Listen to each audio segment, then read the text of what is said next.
Hey, this is Brett the Hitman Hart, the best there is, best there was, and the best there ever will be. And you're listening to the Smacked Raw podcast.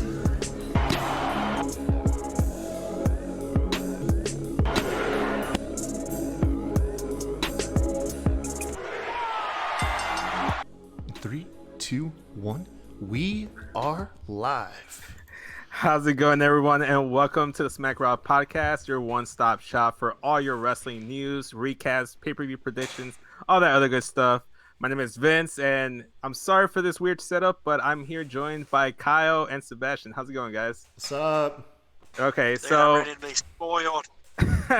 yeah, because NXT really did spoil us with a really good show tonight. I'm gonna just tell you guys this right now. So unfortunately, we had a situation. We try to fix this, and Kyle's recording, but I'm still hosting the show because I'm the NXT guy around these parts. But we're gonna just jump right into NXT, and we're gonna talk about that. But before we do, we don't just want to talk about NXT with amongst ourselves. We want to talk about it with you as well. So reach out to us on Twitter at SmackRockPod or comment down below in the comment section. We'd like to engage with you guys. So if you leave a comment, we'll reply as soon as we can. And obviously you can find Kyle at Kai Tai Show on Twitter. Sebastian is WrestlingFan_32. And did I get that right, Sebastian? Yep. Right, Yeah, perfect. you messed up mine though. Wait, You got what's his. yours? You got his right. You messed up mine. Isn't yours the Kai Tai Show? The Kai Tai Show. You said you could find me at Kai Tai Show. It's all good though. At That Kai Tai the is it's on The the ticker Brian- right now. If you're watching YouTube, it's on the ticker, scrolling by right there. It's that just came off kind of like the whole the Brian Kendrick thing where he had to add the at the start. And obviously you can find me anywhere you look me up at SES Vince. And yeah, so with that being said, let's get right into the show. It started off with like a very takeover-esque intro. Because you know how when they start takeovers, they have like the video package playing and they have a band playing, and that's how they started. Poppy was doing like a I don't know what song she was performing, but she was performing for the crowd. It was a really nice performance. I've never heard this song. I think I'm gonna start being a Poppy fan going forward. She sold me. I think she's really rad. It transitioned into her doing the song. I think it's a Scary Mask, which is a music video that they were using to highlight Io Shirai, and she kind of performed the song for Io as an entrance, a la, like that one dude that did Shinsuke's theme song. I went and saw that while we were watching AEW. Mm-hmm. That was badass. Yeah, dude, Shirai just headbanged for her whole. And there was no stoic badass. No, she got down like she was in the pit during that damn entrance. Oh man, it was so cool.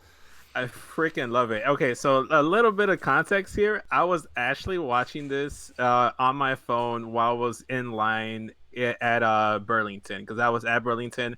I needed to get a new jacket because my jacket broke. So I was actually started the first half hour in line at Burlington watching this. How long are the lines at Burlington? Jesus. Okay, so the line at Burlington, at my local Burlington that's over here by me, it'll literally have a line and you could sit there for 15 minutes depending on how busy it is. It's always really busy, and I had the worst timing.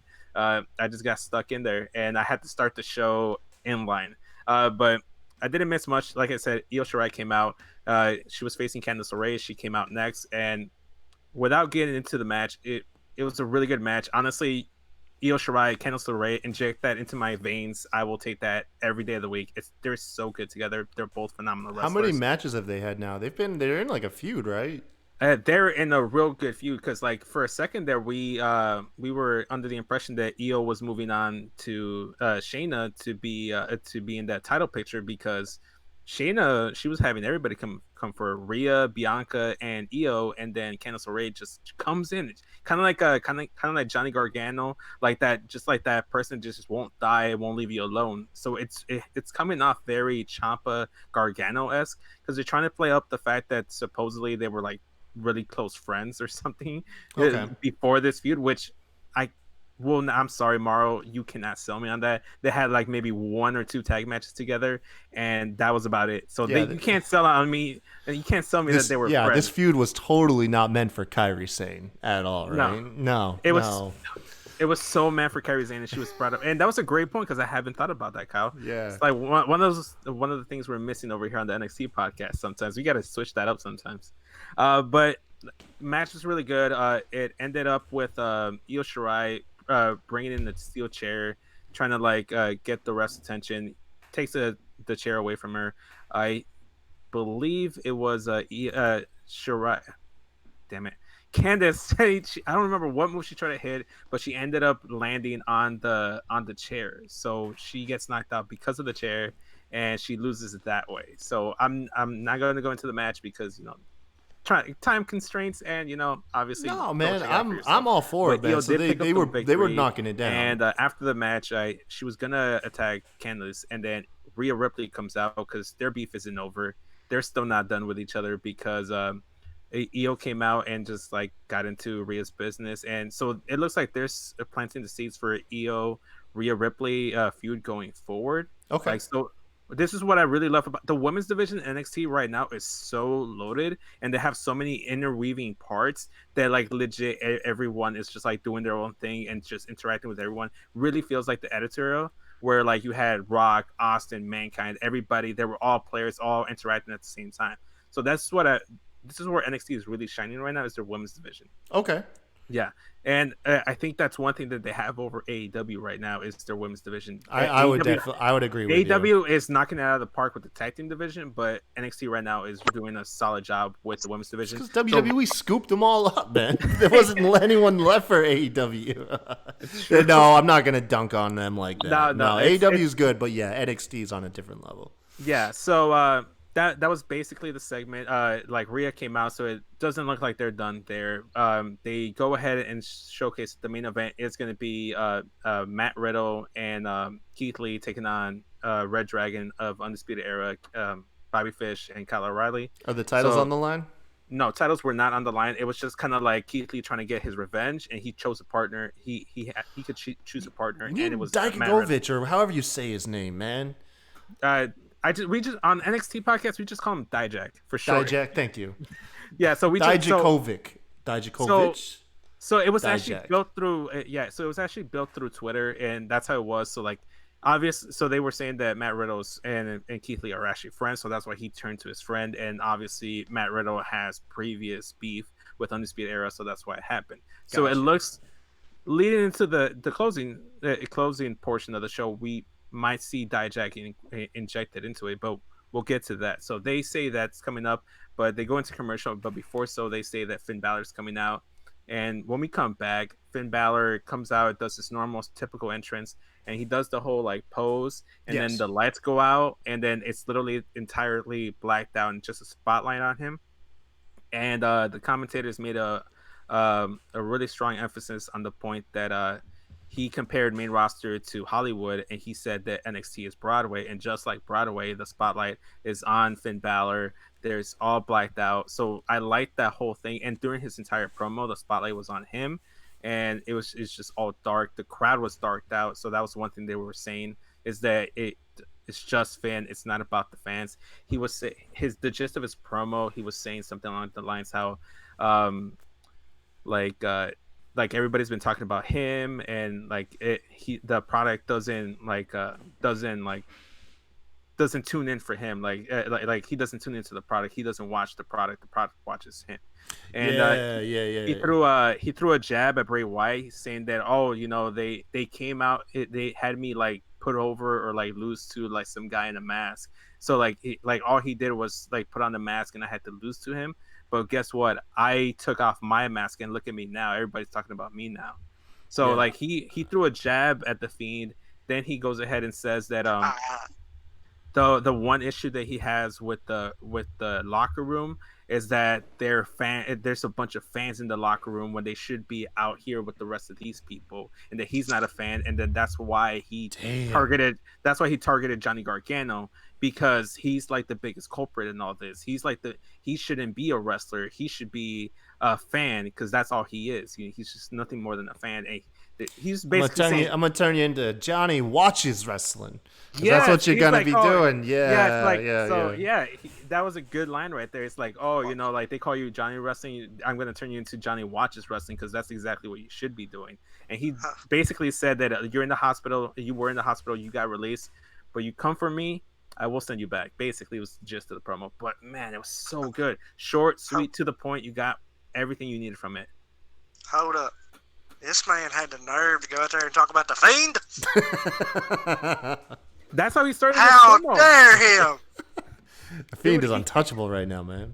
Unless you're God, Seth. the nerve, dude. No, so I really enjoyed it. Sebastian, go back and watch it. He legit starts off his promo by taking a shot at the Fiend.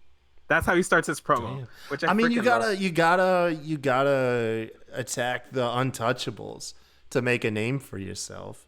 yeah. You know? I mean, I love it. I love it and it really felt like a combination of like all Finn characters that we've had, like Prince Devitt, his NXT, like NXT Finn, main roster Finn, and even the Demon Balor. Like, I feel like he just found this new evolution of who he is now, and which is what he was saying. So I clearly love it, and it's looking like we're gonna get Johnny Gargano versus Finn Balor leading into NXT War Games.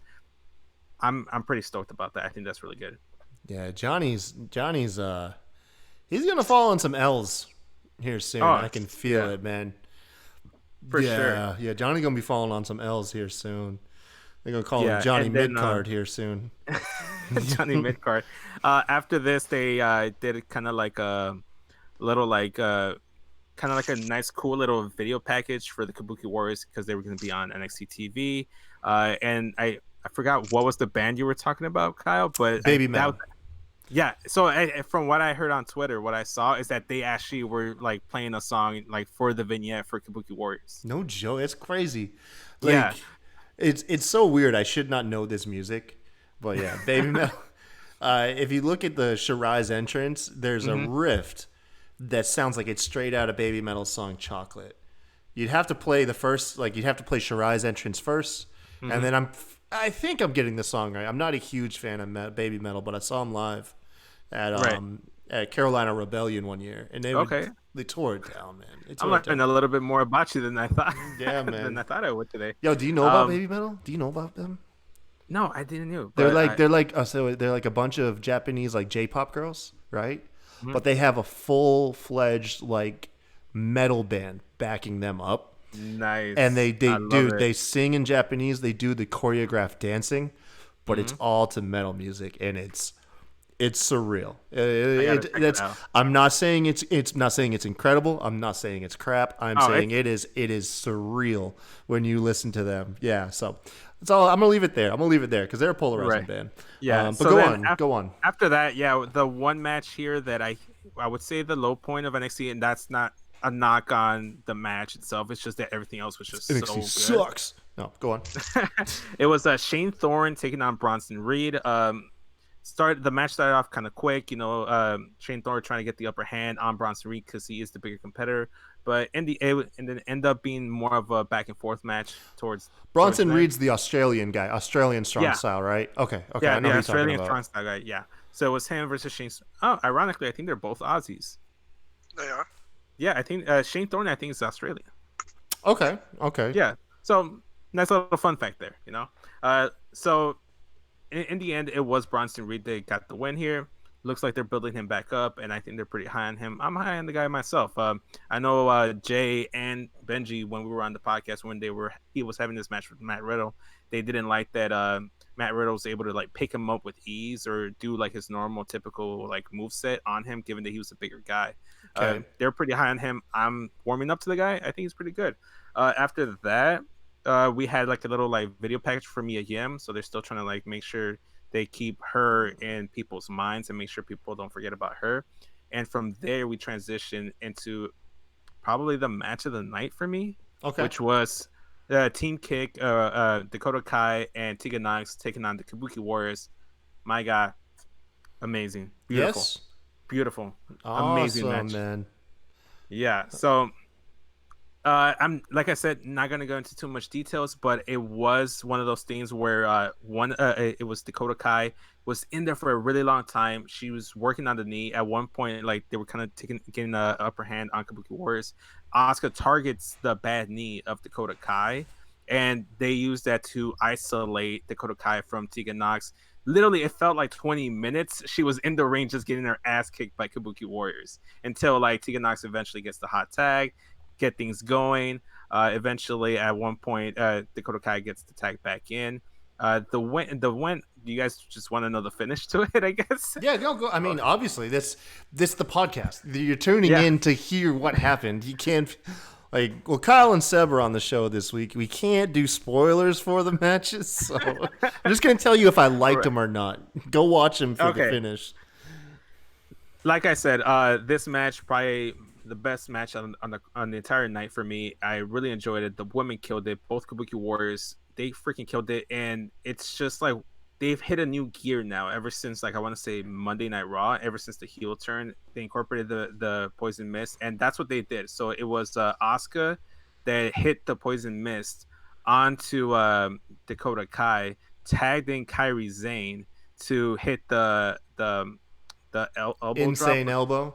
and the insane elbow. But the thing here is that she hit it to her back and not on her chest or her stomach. And Right. yeah, so she hit the insane elbow and flipped her over to cover her. But the one detail that I really liked is that they're making it clear that the poison mist is illegal, and that does technically count as a DQ because Kairi Sane went and covered the Dakota Kai, but she like covered her face, so she covered her shoulders to hide it. to hide the mist. And then after the match, that's when the ref's like, "Wait, what happened here? He's over here trying to help things out." So like, Kabuki Warriors got the win. They walk away. They're over there leaving leaving the arena, celebrating their win, and we see Team Kick, Dakota Kai, and Tegan Nox trying to regroup, and then Shayna Baszler's music hits. She comes out with the rest of the horsewomen.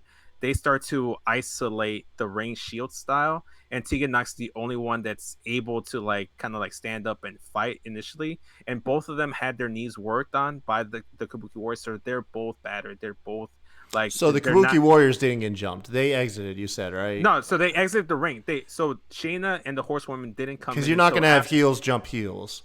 No. So Okay, Kabuki gotcha. Warriors were out of the ring. They just went back into like the camera went panned back into Team Kick, like, and that's when the horsewoman music hit. So Gotcha. Kabuki Warriors are completely out of the picture at this moment. So now Dakota Kai is still on the ground, reeling from the poison mist, and the horsewomen come in and they're about to attack, and then they go ahead and just beat up Dakota Kai. They go ahead and beat up Tegan Nox, and they set up Tegan Nox for like the whole like elbow stomp that Shayna likes to do. Shayna taking out people's arms, man. Yeah, so and they're setting it up clearly that someone's coming out. So you're just like, she's not gonna hit it. You're waiting for someone to come out, and Rhea Ripley's music hits. Shayna Baszler and the horsewoman just let go of Tegan Nox and let her like roll around in the floor, and they're just paying attention to Rhea Ripley, and she takes her sweet old time. I kid you not, Undertaker would have gotten into the ring faster than Rhea Ripley did at that moment. Then the other two horsewomen, they realized what was happening. They took out Tegan Nox to the outside of the ring, and it was just Shayna in the ring facing off with Rhea. They were staring each other down. Once she got to the end of the stage, at the end of the ramp, Io Shirai comes in and clocks her, just beats the crap out of her, and they're brawling a little bit on the outside. Shirai came in and attacked Rhea because Rhea came out at the end of Io Shirai's match. Took too long, man. Ripley was probably talking to Shivani before the show. Right, exactly. It was like, make him wait. Exactly. Yes. Perfect. I love it. Go watch our AEW and then come right back. And you'll get it. You'll get it if you watch the AEW show. Okay. So then Io attacks Rhea. Candice comes out to attack Io. Then Bianca comes out to attack Candice. Now Bianca and Io are ganging up on Candice LeRae, and it's just a whole mess. Just women everywhere. You got. By this point, you probably have like eight. It's 3, 4, 5, 6, 7. That your math is spot on, Kyle. It was exactly 8. What kind of match has 8 people? I don't know. It'd be 9, wouldn't it? Would it not be 9? No. Not exactly sure. Like I'm just gonna go with Kyle's numbers here. So they're all in the ring. They're brawling. They're going at it. They're going back and forth. They refs, backstage personnel. There's a lot of people trying to split everything up. At one point, Rigo shows up on the little like stage perch thing that he has in NXT, and he's like, "I'm sick of it. I'm done. I'm over it. I know how this is gonna settle. Enough. You guys want to do this? We're gonna settle this in War Games." He does this typical Regal like overreaction thing, and then at this point they have two separate teams. It's Team Kick, Candice LeRae, and Rhea Ripley inside the ring, and it's the 3 horsewomen, Bianca Belair and Io Shirai on the outside. Oh, they are 9. So there's so you're right. It was 9. It was 9. So that leads me to question: are they just gonna like have one of the horsewomen in and like leave the other one out, or it's gonna be a 5th member added to the other team on the faces side? And like I mentioned earlier that they were doing the video package for Mia Yim. I'm guessing she's gonna be the woman that gets added to the face team, and Tony that's Storm. where they're gonna. Don't do that to me, Sebastian. If Tony Storm shows up, Rhea Ripley is named the captain, and that'd be good storytelling, bringing her old rival into it. Exactly. So that's one thing they did say later down in the show. They did made note that Shayna Baszler is the captain of her team, and Rhea Ripley is okay. the So captain of Baszler's her. not going to have a title match at War Games. She's going to host it. No. Man, Yeah. So she needs to no double duty. no women's title. A War Games match, Kyle. Whoever pins, Jesus. if Shayna gets pinned in War Games, whoever pins her gets the belt. Nah. Yeah. No. So I'm gonna let you know right now, Kyle. There's not gonna be a title on the line. There's no title on the line. They made it clear that it's literally the locker room versus The women's tag titles are suspended above the cage. Here we go. But the champions aren't in the match, Kyle. That doesn't work. All right, Vince Russo. Let's settle my down. They unveil a mid-card women's title. Oh no! Here we go. They bring back the Anyway. Divas title. Oh no! We're spiraling out of control. Let's just move on, shall we? Because Okay. that's basically the gist of it. We are gonna get the first ever women's War Games match, which is gonna be dope. The Amazon title. Oh man! The next match was Cameron Grimes came out and he was facing Tyler Bate. They set this up last week because Tyler Bate was in the ringside watching his match against Cameron Grimes versus Matt Riddle. Cameron Grimes lost to Matt Riddle, and he was kind of like he shoved Tyler Bate in the crowd, and then he got like popped right in his mouth, which set up this match for tonight. Solid match, really good. At one point they hit like this crazy like Rey Mysterio-esque like Hurricane Rana spot. Loved it. It was Cameron Grimes was trying to do like a powerbomb transitions to like a Rey Mysterio-esque Hurricane Rana West Coast pop thing. Like Beautiful. the Hurricane pin. Yeah, so you know like in the video game, like he go and hit the West Coast pop and then hit the Hurricane Rana and like flip the opponent. Yes. When he won the title against Randy Orton. Right. Okay, I got you now. So it was the exact same move. So like it was great. I freaking loved it. At one point they're outside into the on the outside, they're brawling back and forth.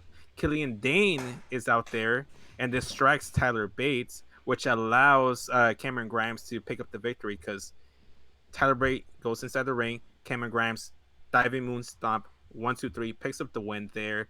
And after the match, Killian Dane comes in and then just destroys Tyler Bate and yells to him, "You tell your friend Pete Dunne, I'm not done with him." Okay. So Killian Dane, Pete Dunne, that's continuing going. It was a protective loss for Tyler Bate because he lost via distraction by Killian Dane. Trevor Lee, Cameron Grimes. I'm sorry, that's his. That's who he was in the past life. Cameron Grimes has been on a roll. His only loss has been the finals of the Breakout Tournament and his loss against Matt Riddle last week. And last week they made a point of emphasis saying that since he lost in the finals to Jordan Miles, he's been undefeated. He had like 3 or 4 wins in a row until he lost to Matt Riddle. He's picking up another win now. So that's one thing I emphasized in our show last week was that NXT right now is also, at least with Cameron Grimes, making the point that he's been winning matches. He's been on a roll. So win losses have been mattering to him. So Yeah, that's good. I like Grimes, man. I do. I like his style, and he's got a cool finisher, the double foot stomp that you can hit almost out of nowhere. So that's pretty dope too. for sure. I was trying to think. Oh, you mentioned the Trevor Lee thing. Did you ever see the interaction between him and is it Stunt Marco Stunt that did it on the Marco indie Stunt? scene No, where I don't believe I have. because I guess when he was Trevor Lee, he was making fun of the kid's look that he wasn't old enough to like drive or something. And he goes on this rant. He's like, "No, I'm old enough to drive. I'm old enough to smoke what people smoke in Colorado because apparently it's legal wherever they were wrestling at. I'm old enough to drink." And then and I'll do the non-explicative version, but he was like, "And another thing, Trevor Lee, I'm old enough to bang your mom." Like I saw that junk. Oh, wow. That was my first introduction to who Trevor Lee was, and it was hilarious. I want to say it was Marco Stunt, but I'm not really familiar with the indie wrestlers. He was a very small fella, and Marco Stunt is also extremely tiny. So, but I could be wrong. But anyways, yeah, I'm sorry. That's when you said Trevor Lee. That's all I could think about, man, because that's a hilarious YouTube clip, man. So yeah, so like it's just one of those things, especially with WWE, you don't have that issue with AEW because they let them keep for the most part their actual name, unless there's like copyright issues, they Right. go ahead and keep their names, and WWE likes to change people's names up, so that's why I'm over here jumping Sometimes back more than once, man. unfortunately. Yeah. So speaking of someone new, got a name change because he used to be Garza Jr. Now is officially Angel Garza. He had a little like vignette package. They were talking about his lineage. I like about Angel his Garza, uncle. to be honest. That name rolls well. I'm the biggest Angel Garza guy ever. Like, if you haven't been listening into our NXT ones, I will sit there and talk like a whole podcast about Angel Garza. I'm sold on this guy. Yo, have you seen Angel Garza yet, Sebastian? Oh, absolutely. I love it. He's like a Hispanic Val Venus. Yeah. We've also compared him to Rick Rude. Rick Rude. And I've also made a comparison that he's, at least character-wise, similar to Eddie Guerrero when he was doing the Latino Heat Mamacita thing with China. You know how he was kind of like that? That's a reach there, man. No. It's hard to in terms commit of the anyone to be Eddie. God. Okay, I meant character-wise in terms of he's like that Latino heartthrob, the Latino playboy. That's kind of the feel I get from him. That's the character I get from the guy. And, I got you. And you were talking about title matches. It doesn't look like the women's title is going to be defended. One title that might be defended on War Games might be the Cruiserweight title. He did pick up a win against Jack Gallagher last week. Angel Garza did. And Leo Rush was on commentary. So they're setting up Leo Rush versus Angel Garza. Maybe they use the next 3 weeks or so to build up Angel Garza and build up that feud with Leo Rush and have that Cruiserweight title match at TakeOver, given that many titles, if any, might not even be defended on the show. So Okay. they after that, literally just went straight into the main event, which was Keith Lee and Matt Riddle taking on two forwards of the Undisputed Era, Kyle O'Reilly and Bobby Fish. And So that was again, that was the main event. Was the yes, setup it tag was the match? main event, and it's actually started off like maybe like I want to say like 8-7 minutes before they were about to go before the top of the hour. So they were actually about to like finish off the show. So like they had a little bit of runtime again. So they've been doing that consistently ever since the debut. Is that they've been having runs overrun on Okay. USA. So you're saying by this point we were 8 minutes to 10 o'clock? Yeah, exactly. Or 9 So p.m. where you are? Yes. Okay. I got you then. I'm assuming the majority is Eastern time. So like right as AEW was wrapping up, this match was barely about to like start. So like that's usually how they've been doing it on NXT. Like you were talking about spacing and like how they were like spacing the show on the AEW version. Pacing, of this podcast. yeah. On the pacing, they've kind of like did a similar thing here because they start off with a really good match. They try to hook you in with like a match that you're really going to be interested in. They do the picture-in-picture in the first commercial break, so they try to make sure that you don't tune out by having the rest of the match there. And then from there, as soon as that match ends, they're like, okay, don't leave yet because the big angle that you've been waiting on last week is going to be revealed coming up next after this full commercial break, which was the Finn Balor thing. So they actually did the Finn Balor thing right after the EO Candice LeRae match, which was amazing. Okay. So that's what they do, and then in the main event, they always start the main event like I want to say maybe like 10 to like 8 minutes before the show normally should end, and they always make an emphasis of saying we aren't going off the air until this match has a conclusion. A conclusion. So they always have an extra bit of runtime, and they're doing that so that if people like AEW ends, people will drive over back to NXT. Ah, smart. That's smart. Yeah. And one thing that they did, they started doing last week that they did this week is that they have like a 1 hour abridged version of NXT's last week's episode an hour before NXT starts.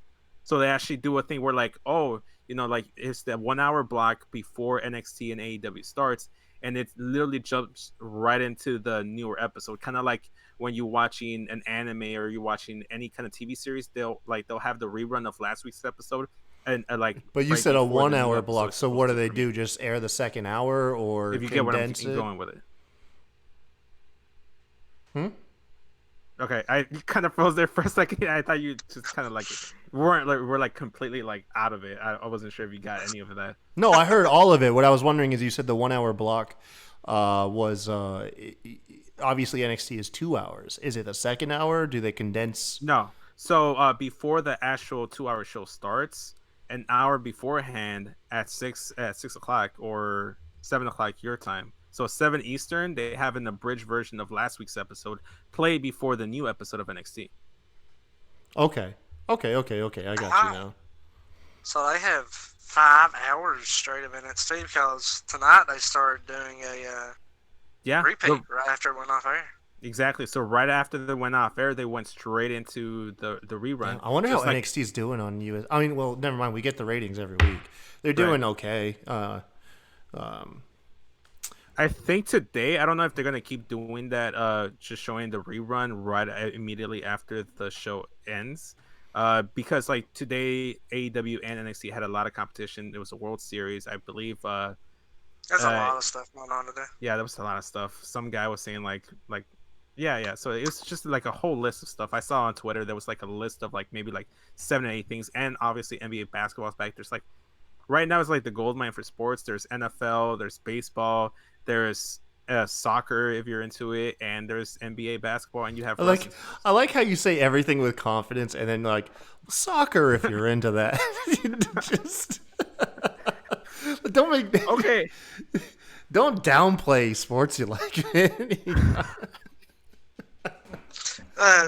Let's see. Celtics Bucks World Series Game 7. There was an Eastern Finals for soccer. Hockey, Chicago Fire, Survivor, Masked Singer. My wife was watching Survivor.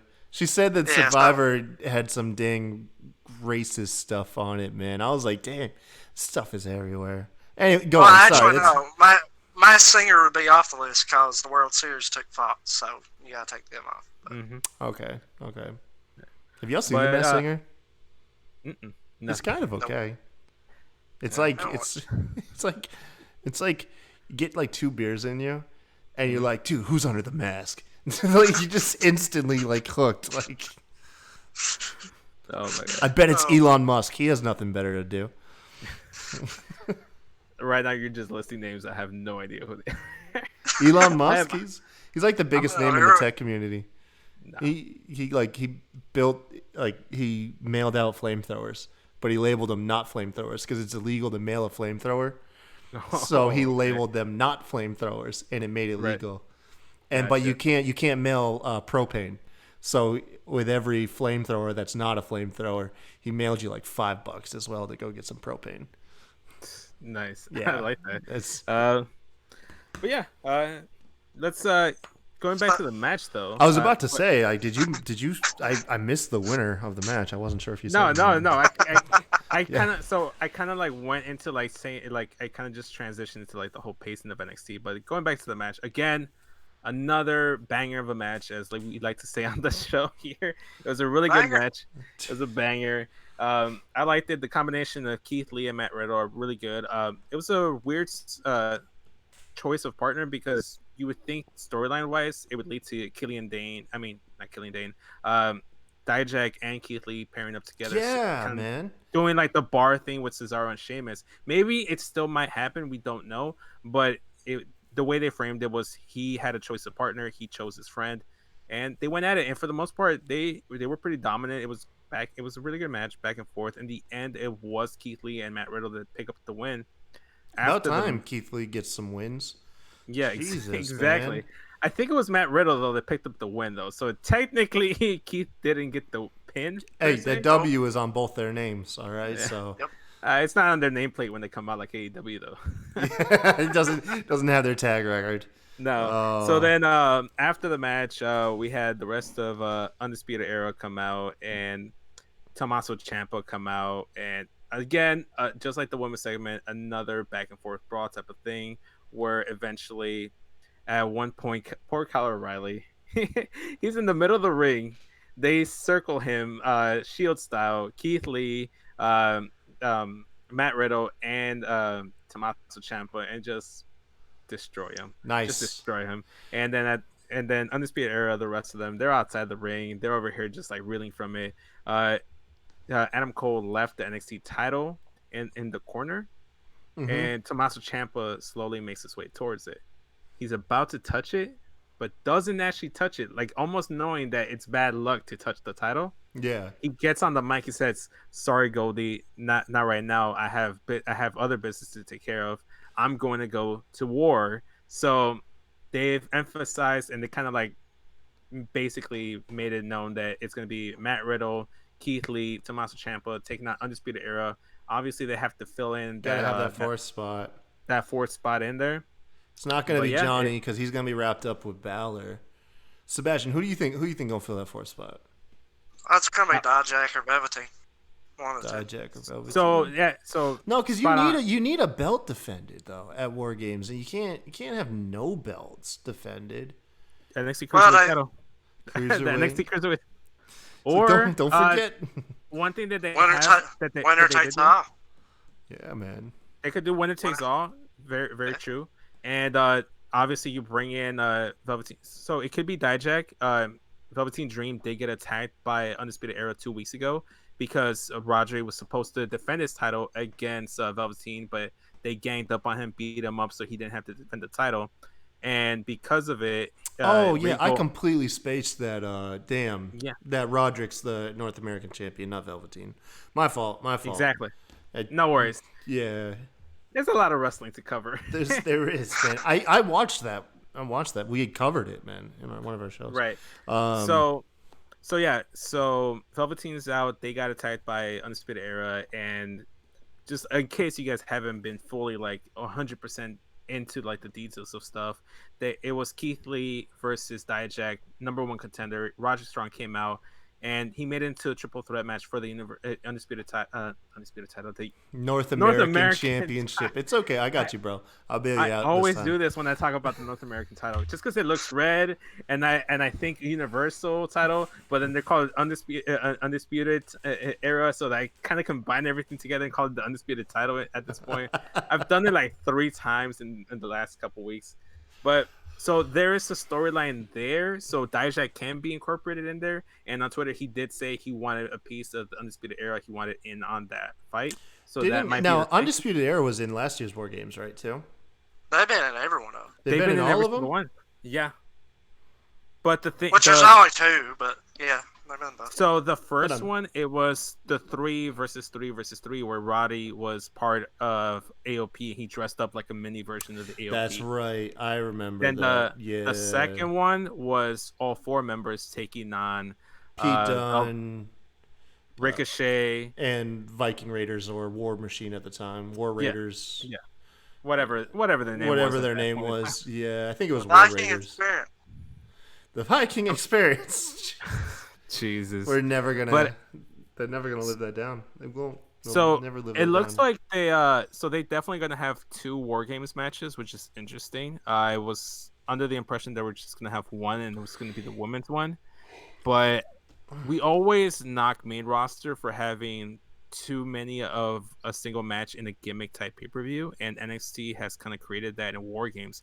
It's really good when it's just the one match, and both matches have been really good, but You do got you to think highlight it the might women. be a little bit too much? Yeah. It's hard, man. It's hard. Yeah, no, I get where you're coming from. I thought I would feel the same way about the 2 Royal Rumbles, and I think there is exception to be taken because I'm not turned off by the 2 Royal Rumbles. I don't think Right. either takes away from the other one. I'll have to just reserve my opinion for when it happens. Hmm. You know what I mean? Yeah. Like having 3 Hell in the Cell match. Like, so I'm more against the,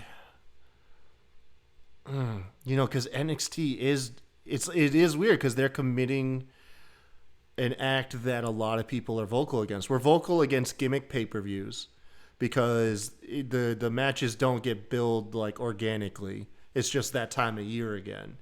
But yet these, War Games feel special. yeah. And But they then build it the right way. They build it. They use their storylines to build toward it, but not it's- more natural. Yeah, than the main yeah. roster. I get what you're saying. Which that's easy to do when you have Undisputed Era. It's always a group. I mean, they don't have to. That's true. You Oh, do have the form. factions, so that does help. It does help. Yeah, and then even on the women's side, you have the horsewomen, so you have 3 right there already made. So here's the thing. Yes, I do not like it when they have the gimmick match just to have it, and there's no build. Somehow setup. NXT doesn't feel like they're committing a crime, but they're doing exactly what main roster does. You They know just why? did it You know why? Because better. they're actually been like building up to it. Like leading Yeah. up to this, Rhea Ripley came out and challenged Shayna Baszler. Then the next week, Bianca Belair said, "No, I want Shayna Baszler." It's Then true. the following week, Io Shirai said, "I want Shayna Baszler." And then and then last week, after Tegan Nox's victory, and Dakota Kai came out to celebrate with a friend, Horsewoman came out just to bully them for no reason. So they already have beef with them right then and there, and they kind of set that up. Io Shirai right now still has a thing going on with Candice LeRae, and they're also doing something with Io Shirai and Rhea Ripley. So And there's a bunch of stuff, and it makes sense for that to be in War Games. The one that kind of felt a little bit more forced was the Undisputed Era one, because they could have done it where it was Johnny, Matt Riddle, like Velveteen Dream, everybody's coming for Cole, and it's the rest of Undisputed Era helping Adam Cole out. Mm-hmm. But even then, that doesn't make sense. Just have them in the title match. Yeah, because you got feuds for those tag belts. You got feud going for the North American, and like I said, they're committing obvious crimes, but they do it in a manner. And I'm using the word crime loosely. I'm not actually claiming they're doing anything wrong. It is exactly what we knock main roster for. But like you said, they've built towards a lot of this. Whereas it'll literally be like 2 weeks before the TLC pay-per-view, and all of a Right. sudden we're doing a tables match out of nowhere. You know what I mean? Like Exactly. there's no real feud to it. yeah, like, You just got Jimmy freaking Anvil Neidhart on a table in a disgusting angle. Just Okay. the Fiend attacked Seth Rollins, and then 4 weeks later we you're have better a than Hell that, in a Liv Cell. Morgan. You're better than that. Oh my gosh. But Got full on that. this is one of the things where I give NXT the advantage over AEW. AEW seems random at times. Like if I was doing universe mode, I'd just pick random matches. Like even today, there's a couple matches where you could look back in the past few weeks and you're like, why are we having this match? NXT does a great job of. It feels like they plan things out 3-4 weeks ahead. Everything makes sense. Just they do a real good. And I was always worried when they went live because when they were pre-tape, you could do that. But it seems like they haven't lost that art of doing that. Yeah. Not gonna lie. Right. So going back to like one thing that you were bringing up in the AEW version was they were doing squash matches on Dynamite, but they felt different. They felt like they were like actually fun matches, and even though like you knew the results of it, you knew that it was going to be a fun match. And NXT has been doing the same thing. So both shows have been doing great. I think NXT right now is doing very, very good stuff. And like Sebastian said, the one thing that AEW doesn't have over NXT is that they have to introduce too many people. too many people. So they've been around forever, but there's a lot of people that don't know Kenny Omega. There's a lot of people that don't know the Young Bucks, even though we might. And then NXT, just because it has the WWE stamping of approval on it, you might have let's say for you guys, I know you guys don't get a lot of wrestling there, but like if there's an NXT show, and you guys are like, oh, WWE NXT, and you guys are casuals, you're like, oh, WWE, I used to watch that. I'll go to that show. Not know a single person on the show, but you get introduced to them because of that WWE logo on there. And they've been touring for like over 2-3 years now. So they've been doing tours. So they've incorporated people. They gained more of an audience. They have more more household names on there than AEW. AEW, the only ones they have is like that casual fans will recognize: Jon Moxley, Chris Jericho, Jake Hager. So we're over here so a lot of times you're over here being introduced, and even you guys, like you've admitted it that you didn't know who certain wrestlers are. You don't know who this person is. The women's division, I don't like it's all over the place. Like they were introducing brand new characters. Riho, I never knew her, even though I'm a hardcore wrestling fan. I think that's the disadvantage right now AEW has, is that it does feel like it's random universe stuff, but that's probably because until you have like a good couple months of knowing who these characters are and why they're feuding, you're just gonna get that at the start. That's how it's always gonna be. That's how NXT was when it started back in on the network. It just felt like random matches. Not just that. I mean more like the reasons for matches. Like, for example, the Adam versus Sammy match tonight and the 6-man tag with Omega and the Young Bucks. Mm-hmm. There's nothing in the last 4 weeks that tells me why this match is happening. Oh, okay. While 9 times out of 10 on NXT, it could be 2 weeks, beforehand, but you can point to that and be like, oh, well, this is why this match is happening. Yeah, and it seems like they plan out the shows better and try to explain more reasoning behind what they do.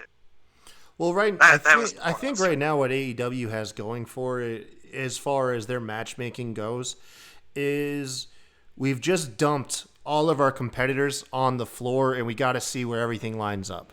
So we don't have established feuds. So you're gonna have a lot of showcase matches in the early go, and then the feuds will develop naturally. Also, one thing that I just thought about right now, and that's might be a thing that like they haven't said it, which I kind of wish they would say because it would make things a little bit more obvious. But they are trying to be a more sports oriented program.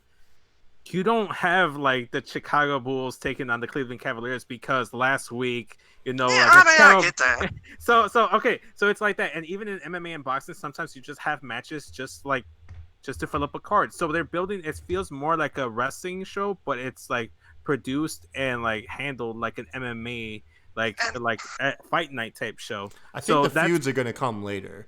Like I think the feuds will naturally develop. And I get that, but if you're going to, the way I look at it is, if you're going to use that crutch at the same time, if Cleveland and Chicago's playing, Steph ain't coming from the Warriors to throw somebody through a glass table, and then, I mean, if that's why, if you're going to use that crutch, rules need to matter. No, okay. For example, last week, Pac attacked Moxley before the match. Match continued. Well, if that's the case, why don't Chris Jericho do that before every match? No, okay, but you kind of sidetracked. We were talking about why matches randomly happen. It's just like a schedule. They have a schedule. Exactly. The schedule may have been made well ahead of time, Sebastian, before the records were established. The match card isn't getting made every week. They may have a whole season scheduled out. And if that's the case, come out and say it. Why? Let's play it. Okay. Does Roger Goodell come out at the beginning of every season like, I have created this? Well, actually, no, you do have actually. Yeah, never mind. That's terrible. You do have access to a schedule. Yeah, let's go. This is this year's schedule. But they do that. Yeah, we can do this.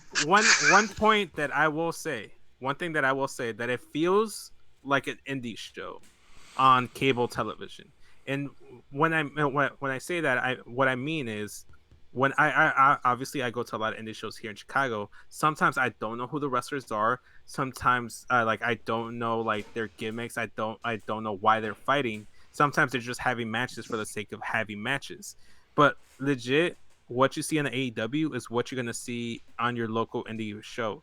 If you're going in there for the first time or you're going in there for the first couple times, like because you go to an indie show and you're not gonna be able to like go weekly and go to every show and keep up with the storylines. So I know it's something new and it's a foreign concept to you, Sebastian. But it's something that indie shows have done for. And I'm not singling you out too, Sebastian, because I'm only mentioning you because you're the one that's like having an issue with it. Single him out. I single him out every week. This Sebastian wants the AEW guidebook and like rules. Like he needs.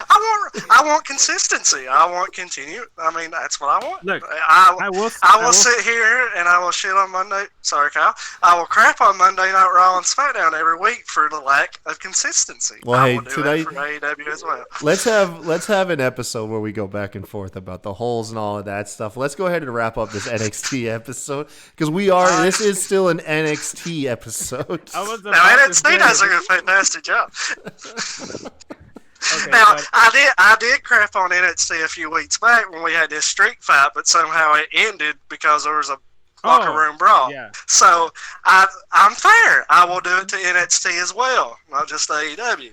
Okay. But I just all I'm saying, final point, and then we're gonna wrap this up because we're taking too much time on like this AEW versus NXT version of the NXT podcast. I know it's so weird. One thing, like I said, what I will say, until you go to a lot of indie shows, this will bother you. Until you see this more frequently, that style that they're doing now, the way they set up their matches, is going to bother you because it's foreign to you because you're used to the WWE way of doing things. You're used to like there being a story. And you got to give it a year and there will be stories and motivations for a lot of these matches. Some will just be random matches just like that. And honestly, like I said, you go to enough indie shows, this is exactly what it is. This is basically an indie show on cable television. It's the best way, and I'm not saying that as a bad way.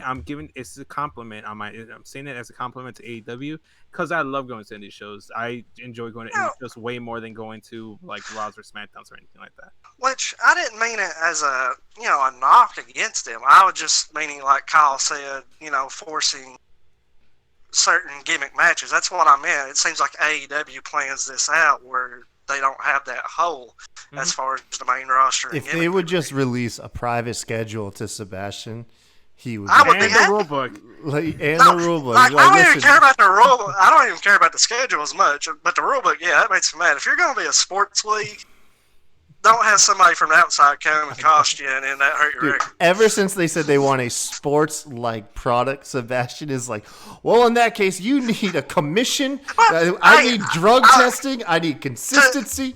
To be fair, Vince, when I brought this up, said, well, in real sports, there's a set schedule. If we're going to use that to defend him, this is how he does it use every it against time. him as well. You got to watch your language with Sebastian because he will hang onto verbiage like a freaking pit bull. Sebastian, we will pick this up elsewhere. Yeah, man. This is a podcast for a later date. Let's slowly wrap up this NXT one. Yeah, how are we doing on time, Kyle? Oh, we're doing all right. We're at 52 minutes, so yeah, we're perfect. We got a show out of this. So obviously, I can't do my typical like raw like NXT in a nutshell. What you guys think overall of the show because you guys didn't watch it, but given what I told you, what was the main thing, or like even on Twitter, what was the main thing that you're most excited about next week? So I like that there was story development. So going back to this show, next week it's hard to judge what I'd look forward to because it requires more thinking. But going by how this show was, judging this show in a nutshell, how you laid it out, we got character showcase, we got story development, we have pay-per-view development. Overall, it sounds awesome, and I can't match quality too. Yeah, that's the only thing that's going to be hard to convey. Other than you really drove home the fact that the women's tag title match, signed, sealed, and delivered. So that I'm stoked for. So this NXT in a nutshell sounds really good. Yeah. And if there, I guess, out of how you put it, if there was one thing I want to look forward to, I guess the cliffhanger is who's the fourth man in the men's War Games match. Not only that, but the women's too. Because yeah, going back to that, because they have 5 for the women and they have 4 in the ring. So is Shayna just gonna pick one of the 2 horsewomen, or are they gonna add a 5th member to the women's? Or Shark they didn't Cage. Tony Storm. So Shark Cage. Shark Cage. God, here we go. okay, Shark Cage. That would cause too much. That cause too much waves though. Having a woman in a cage suspended. No, man, can't do that. No. So Oh no. here's the one thing that I will say though, because when they did the little graphic with Kathy Kelly like breaking the news that it's Team Rhea Ripley versus Team Shayna Baszler, they didn't show who the teams were. Right. They just showed the team captains. So it could be a case where they pick they go ahead and pick their teams. So the people we saw involved in the match, the women we saw involved in the little skirmish, might not even be involved in the match. That might not be the full scale. You're saying Tony Storm. Honestly, the easy answer and the most logical answer is going to be Mia Yim. She has history with she was Shayna showcased. Baszler. She was And showcased. She was showcased, and it's been well known that her and Io even have something going on, and she's friends with Candice and Tegan Knox, and they're just gonna put on the babyface in there. And Tony Storm, I don't think this is the way you introduce Tony Storm to the NXT. I don't know. If it was anybody else being a team captain, I would say Mia. It's just something about Rhea being it and calling on an old enemy. No. I can't wait till she comes out. I'll be like, I told you so.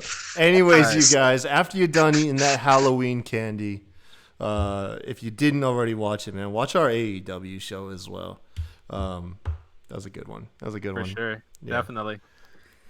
So, with that being said, I'm looking forward to War Games. I'm looking forward to next week's episode. Probably not going to do it with you guys, but this was a hell of an experience. Sebastian, last closing thoughts before we send this off. I cannot wait to watch this and hear Regal. War Games! Yeah. He's so punctual, man. You got to love Regal. One thing that I will say that I dislike about this is that they would be scheduled a meet and greet at 6 o'clock, like right around the venue with Sasha Banks and Bayley, right at the same time War Games is going to start, and clearly they're going to start with a War Games match, so I'm not going to go to that meet and greet anymore. I'm not poor guy. If he only had a clone. We had a whole discussion about clones in the group chat, man. Hit us up about clones in the comments section. Anything you want to talk about. You want to talk about clones? You want to talk about AEW, NXT? Yeah, tell us what you think. Clones, yay or nay. Yay or nay on clones. we'll do a poll on the community tab. Yay or nay clones. How do you feel about clones? With that being said, guys, I think this is a perfect way to wrap things up. Thank you for joining me on here and not making me do this show by myself. Very unique experience, to say the least. We'll see if we bring this back sometime. We have more structure normally. Okay. Yeah. Normally, we got our stuff together a little bit better. But with that being said, that's been the show. We'll catch you guys on the next one. Later, guys. I'm telling you, man, Amazon title. Steph Curry broke his hand.